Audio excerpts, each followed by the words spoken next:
تو خان صاحب نے بھی اربوں روپے کے، آپ جو ایک ایک گھڑی ہے 2-2 ارب روپے کی ایک گھڑی ہے، کافی تحائف ہے، وہ کم قیمت پہ لے کر اور وہ بازار میں بیچے ہیں. تو محمود خان ہے وہ بزدار پلس ہے. کہا جا رہا ہے شاہ فرمان صاحب آپ کے حلقے سے جو گورنر رہے ہیں ان سے آپ کی نہیں بنتی تھی، شاید اس وجہ سے آپ خان نے صاحب کے جو وعدے تھے وہ وعدے وفا نہیں ہوئے.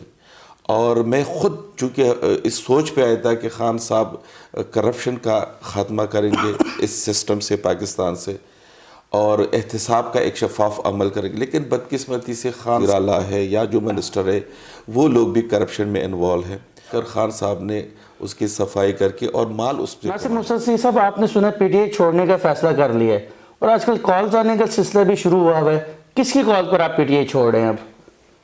نہیں، کالز تو یہ دہشت گردوں کی طرف سے بھی آ رہے ہیں، اور کس طرف سے آپ کون سی کال کی وہ اشارہ ہے؟ پنڈی والوں کی کال آئی ہو، کسی اور کی کال آئی ہو، باپ کے لوگ جا رہے ہیں اس وقت پیپلز پارٹی میں بلوچستان میں، اور پی ٹی آئی کے لوگ اب جے یو ایف میں جائیں گے کے پی کے سے. نہیں، احتشام صاحب بیسیکلی سیریس بات یہ ہے، یہ جو لوگوں کہہ رہے کہ کالیں آ رہی ہیں یا کسی کے اشارے پر لوگ ادھر سے ادھر ہو رہے ہیں، میرے خیال میں یہ سارے صرف الزامات ہیں. اور ہماری جو پولیٹیکل سسٹم ہے وہ ڈیفینیٹلی ایک پارٹی تو اقتدار میں آتی ہیں، لوگوں کو، قوم کو جو اچھے اچھے نعروں پہ ان سے ووٹ لیتے ہیں، لیکن بیچ میں سے جب اقتدار 4 سال یا 5 سال کرنے کے بعد وہ ڈیلیور نہیں کرتے ہیں تو ڈیفینیٹلی پھر لوگ سوچتے ہیں کہ ہم جس پارٹی سے ہم منسلک ہوتے ہیں یا جس طریقے سے میں پی ٹی آئی میں ہوں، اور ہم نے 2018 میں الیکشن سے پہلے قوم کو ایک سبز باغ دکھائے تھے کہ جی ہم 90 دن کے اندر پوری جتنی بھی آپ کے مسائل ہے، 70 سال کے مسائل ہے، تو ہم 90 دن کے اندر اس کا خاتمہ کر لیں گے. تو ڈیفینیٹلی قوم نے بڑی خوشی سے اس سلوگن کو ایکسیپٹ کیا تھا، لوگوں کو پی ٹی آئی کا ساتھ دیا تھا. لیکن آپ دیکھ رہے ہیں کہ 4.25 سال ہمارے فیڈرل میں ہماری حکومت خان صاحب کی رہی ہے، کوئی ایک مسئلہ بھی حل نہیں ہوا. تو اس وجہ سے ہم بھی مایوس ہو گئے کہ قوم کو جو ہم نے امیدیں دی تھی اس امیدوں میں کوئی بھی وعدہ وفا نہیں ہوا. تو یہی وجہ ہے کہ ہم اب سوچ رہے ہیں کہ خان صاحب نے جو کچھ کہہ رہے تھے ان کے الٹا وہ ہو گیا ہے. تو ہم بھی مایوس ہیں، قوم بھی مایوس ہے. پی ٹی آئی کے ٹکٹ سے آپ ایم این الیکٹ ہوئے، اب آپ پی ٹی آئی چھوڑ رہے ہیں، تو آپ پارلیمنٹ میں کس حیثیت سے جائیں گے؟ کس پارٹی کے رکن کی حیثیت سے آپ پارلیمنٹ میں جائیں گے اب دوبارہ؟ بیسیکلی خان صاحب نے عدم اعتماد جو میرے نزدیک ایک ہمارا ایک جمہوری اور آئینی پروسیس تھا. تو ہونا یہ چاہیے تھا کہ اگر ایک جمہوری طریقے سے ہماری حکومت چلے گئی تو خان صاحب کو چاہیے تھا کہ وہ اس کو ایکسیپٹ کر لیتے اور اسمبلی میں بیٹھ کر اپوزیشن کا کردار ادا کر دے.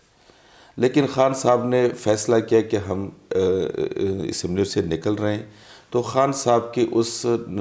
استعفے پہ یا اس کا جو تھا اس پہ ہم نے لبے کیا اور میں نے بھی استعفیٰ دے دیا. اس طرح خان صاحب کی جو عدم اعتماد کا جو پروسیس تھا، خان صاحب کہہ رہے تھے کہ میرے ایم این ایز کو کروڑوں روپے کے آفر ہو رہی ہیں، مختلف قسم کے لالچیں دیے جا رہے، لیکن اللہ کے فضل سے خان صاحب کے ساتھ میں عدم اعتماد بھی رہا، نہ بکے، نہ ہم نے کسی کے سامنے کسی کال کے سامنے یا جھکے ہیں، اور نہ ہمیں کوئی کال آئی تھی. سچ میں یہ میں کہہ رہا ہوں. تو ہم نے خان صاحب کے ساتھ رہے، چونکہ ہم نے خان صاحب کے ووٹ پہ یا ٹکٹ پہ ہم نے الیکشن لڑ دو کامیاب ہوئے تھے، تو ہم نے خان صاحب کے ساتھ وفا کیا ہے. اب جب ہم جا رہے ہیں ان سے یا میں دوسری پارٹی میں جا رہا ہوں، تو اب چونکہ خان صاحب کے ساتھ مشکل وقت میں بھی میں کھڑا رہا اور ان کے کال پہ میں نے استعفیٰ بھی دیا ہے. جب استعفیٰ دیا ہے تو ڈیفینیٹلی میں آزاد ہوں. تو اب میں دوبارہ اس لیے اسمبلی میں جا رہا ہوں کہ جمہوریت میں ایک جمہوری انداز سے کہ خان صاحب نے کہا استعفیٰ دے دو، میں استعفیٰ دے دیا. لیکن میرا جو حلقہ تھا وہ پچھلے 8 ماہ سے علاقے کے کوئی نمائندگی سے محروم ہے اسمبلی میں، تو ڈیفینیٹلی قوم نے جو ہمیں ووٹ دیتا وہ 5 سال کا مینڈیٹ کے لیے وہ دیتا، اور وہ چاہتے کہ ہمارے جو حقوق ہے، خاص کر جس ایریا سے میں بلانگ کرتا ہوں وہ بہت بڑا پسماندہ ایریا ہے، تو وہ 1 سال سے وہاں پہ کوئی ان کی ترقیاتی یا ان کے جو مسائل ایشوز ہے نہ کسی جگہ پہ ان کو ایڈریس ہو رہے ہیں۔ تو میں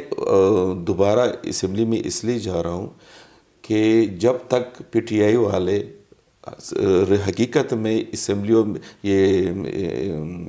استعفوں میں سنجیدہ نہیں ہے، جب اگر وہ آ جائیں اسمبلی میں اور وہ خان صاحب یا اسد عمر صاحب یا میرے صوبے کے جو پریزیڈنٹ ہے پی ٹی آئی کے پرویز خٹک صاحب، جب وہ خود پہلے استعفیٰ دے دیں گے تو انشاءاللہ پھر بھی میں بھی ان کے پیچھے جا کے استعفیٰ دے دوں گا، لیکن جب تک وہ استعفیٰ نہیں دے رہے، وہ گھر میں بیٹھے ہیں، تو میرے خیال میں یہ سمجھتا ہوں کہ یہ میری قوم کا مجھ پہ حق ہے کہ میں جا کے ان کے لوگ وہ گھروں میں بیٹھے ہیں، میں جا کے اسمبلی میں ان کے لیے حق آواز اٹھاؤں۔ کہا جا رہا ہے شاہ فرمان صاحب آپ کے حلقے سے جو گورنر رہے ہیں ان سے آپ کی نہیں بنتی تھی، شاید اس وجہ سے آپ نے پارٹی چھوڑی۔ مزید لوگ تو یہ بھی باتیں کہہ رہے ہیں کہ شندانہ گلزار خان بڑی ایکٹیو ہیں، میڈیا میں بھی بڑے ان خان صاحب کے ساتھ میٹنگ میں بھی موجود ہوتی ہیں، ان کی وجہ، اور کہا جا رہا ہے شاید انہیں ٹکٹ کمٹ کیا گیا ہے، میں نے کہا آپ کے حلقے سے، اور آپ کو پتہ چلا کہ ٹکٹ انہیں دے رہے ہیں اس لیے آپ نے کہا میں پارٹی چھوڑ دوں۔ نہیں، پارٹی کا کوئی ایک تو یہ ہے کہ میرے خیال میں جس ٹائم ہم بات کر رہے ہیں تو اسی ٹائم پارٹی میں ٹکٹوں کا کوئی ایشو نہیں ہے، اور نہ ہی کوئی پارلیمانی ٹکٹوں کے لیے بورڈ بنا ہے یا ٹکٹوں کا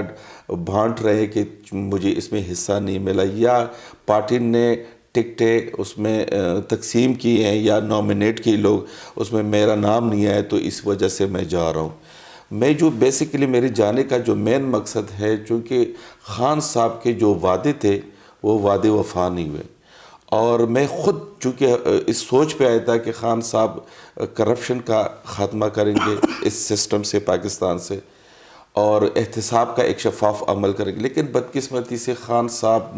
کے جو ارد گرد لوگ ہیں، جو منسٹر ہے، جو میرے صوبے کے وزیر اعلیٰ ہے یا جو منسٹر ہے، وہ لوگ بھی کرپشن میں انوالو ہیں۔ خود آپ دیکھ رہے ہیں کہ خان صاحب جو توشہ خانہ جو کہ ریاست مدینہ میں ایک بیت المال کا درجہ وہ رکھتے ہیں،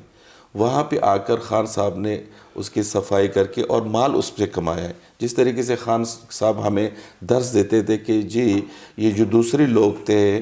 دوسرے حکمران تھے، وہ حکومت میں آتے ہیں مال بنانے کے لیے، تو خان صاحب نے بھی اربوں روپے کے، آپ جو ایک گھڑی ہے 2 ارب روپے کی ایک گھڑی ہے، کافی اور بھی جو تحائف ہے وہ کم قیمت پہ لے کر اور وہ بازار میں بیچے ہیں۔ تو میرے خیال میں اس سے تو اس نے کاروبار کے مال بنائے، اور اس سے ہمارے ملک کی جو ڈگنیٹی تھی وہ بھی اس نے دو پہ لگا دی ہے۔ تو اس کے علاوہ جو فارن فنڈنگ کیس ہے، جو دوسرے ہمارے جو گوگی اور فرا گوگی کا جو کیس ہے، پرویز خٹک پہ جو ملم جبہ کا اور جو بی آر ٹی کا، اس طریقے سے ہمارا جو ایک منسٹر ہے وہ جو سونامی ٹری کا اس میں کیس ہے۔ تو خان صاحب تو ہمیں یہ سکھا رہے تھے کہ ہم احتساب کو، قوم کی کرپٹ لوگوں کی احتساب کریں گے، تو بینگ اے لیڈر خان صاحب کو چاہیے تھا کہ وہ خود کو بھی احتساب کے لیے پیش کرے اور اپنے وزراء، اپنے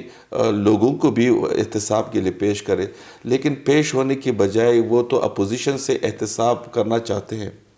ان سے مطالبہ کرتے کہ خود کو احتساب کے لیے پیش کرو، اور جو الزام ہے وہ اتنی سختی سے زبان سے وہ استعمال کرے، لیکن جو ان پہ الزامات ہیں وہ جا کے عدالتوں میں کبھی سٹے لیتے ہیں،